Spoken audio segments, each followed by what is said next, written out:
İdeoloji 101 serisinde en çok hangi cümleyi söyledik dersiniz? Daha önce pek çok kez duyduğunuz ama anlamını tam bilmediğiniz ya da yanlış bildiğiniz şu akım.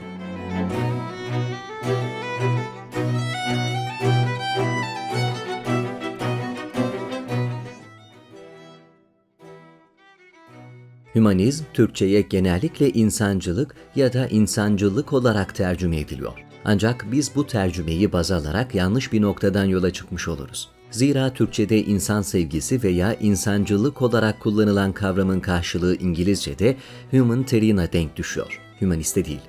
Modern dönemlerde hümanizm aklı önceleyen ve dine ağırlık vermeyen bir yaşam tarzını anlatmak için kullanılır hale geldi. Dolayısıyla bu videoda bahsedeceğimiz kavramı Rönesans hümanizmi olarak algılamak daha doğru olacaktır. Bu hususları belirttikten sonra gelelim hümanizmin doğru tanımını yapmaya. Hümanizm, Orta Çağ'ın din ağırlıklı ve kilise baskısı altında şekillenmiş düşünce sistemine karşı klasik çağlara yani eski Yunan ve Roma'ya doğru yönelen ve bu kaynaklardan beslenen bir entelektüel akımı ifade ediyor. 14. yüzyıl İtalya'sında Petrarch gibi yazarların çabalarıyla filizlenen bu yönelim bir sonraki yüzyıl boyunca tüm Avrupa'ya yayıldı. Hümanist düşünürler ve sanatçılar, klasik dünyanın kaynaklarına ve metotlarına dayanan bir eğitimin ön plana çıkması gerektiğini savunuyorlardı. Ayrıca insanların kendileri ve toplumları için büyük faydayı kendi potansiyellerinin farkına vararak ve erdemli bir yaşam çizgisini tutturarak sağlayabileceklerine inanıyorlardı. Hümanizm, diğer düşünce sistemlerine nazaran sınırlarını çizmenin daha zor olduğu bir kavram. Ancak bugün 1400'lerden 1600'lere dek devam eden Rönesans döneminin de en belirgin özelliği olarak karşımıza çıkıyor. Rönesans'ın yeniden doğuş anlamına geldiğini belirtirsek, klasik düşünceye dönüşü ifade eden hümanizmin neden bu dönemin en temel unsuru olduğunu daha iyi anlayabiliriz. İlk kez 19. yüzyılda Almanya'da bahsi geçen dönemi tanımlamak için hümanizm kavramı ortaya atıldı.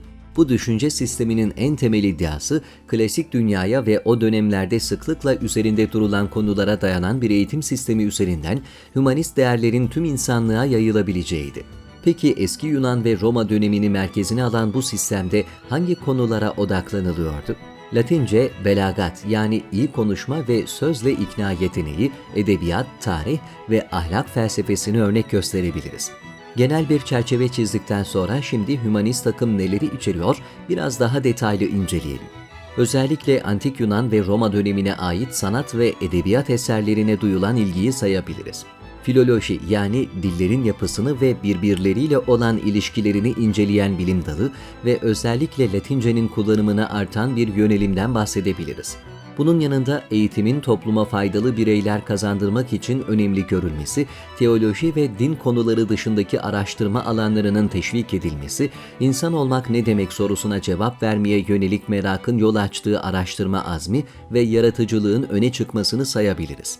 Ama en önemlisi de geniş Orta Çağ şekillendiren skolastik düşünce sisteminin reddi hümanist akımın temelinde yer alır. Hümanizmin özelliklerine kuş bakışı bir göz gezdirdik. Şimdi bu akımın öncüleri sayılabilecek şahsiyetleri inceleyelim. Rönesans çağı olarak belirttiğimiz 1400'lü yıllara gelmeden önce 3 İtalyan şair Dante Alighieri, Petrarch ve Giovanni Boccaccio hümanist düşüncenin temel dinamiklerini eserlerinde ortaya koymaya başlamışlardı.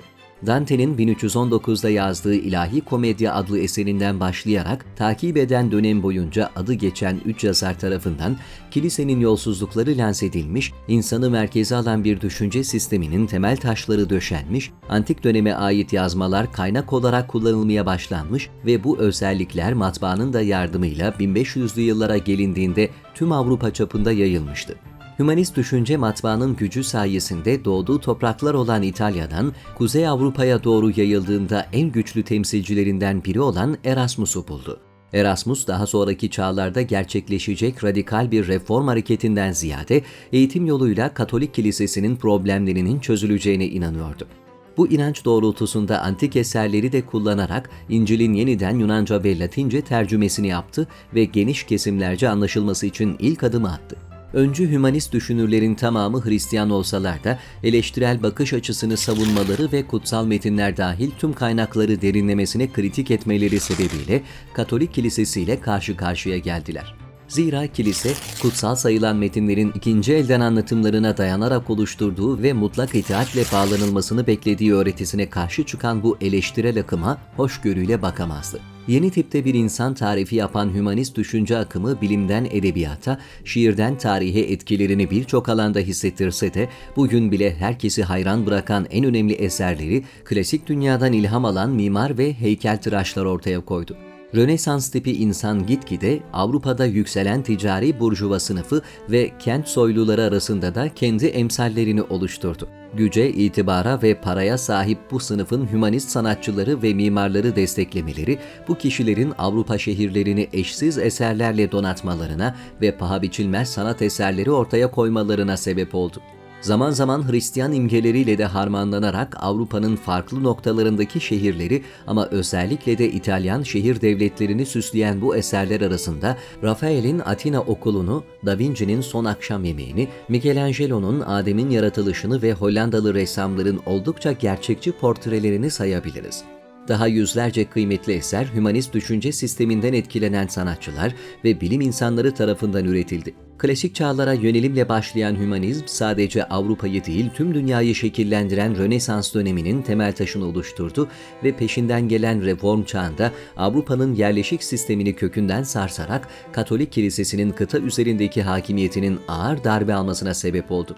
Öyle ki Avrupa'da reform savaşlarının sonuna doğru artık yepyeni bir bilimsel atılım dönemi olan aydınlanma çağı çoktan şekillenmişti. Ve bu dönemdeki gelişmeler Avrupalıların takip eden yıllarda diğer kıtalardaki klasik imparatorluklara nazaran dünyada hakim güç olarak öne çıkmasını sağlayacaktı.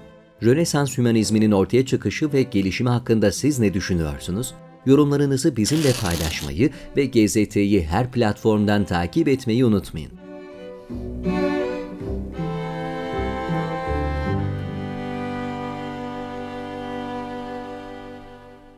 İdeoloji 101 serisinde en çok hangi cümleyi söyledik dersiniz? Daha önce pek çok kez duyduğunuz ama anlamını tam bilmediğiniz ya da yanlış bildiğiniz şu akım.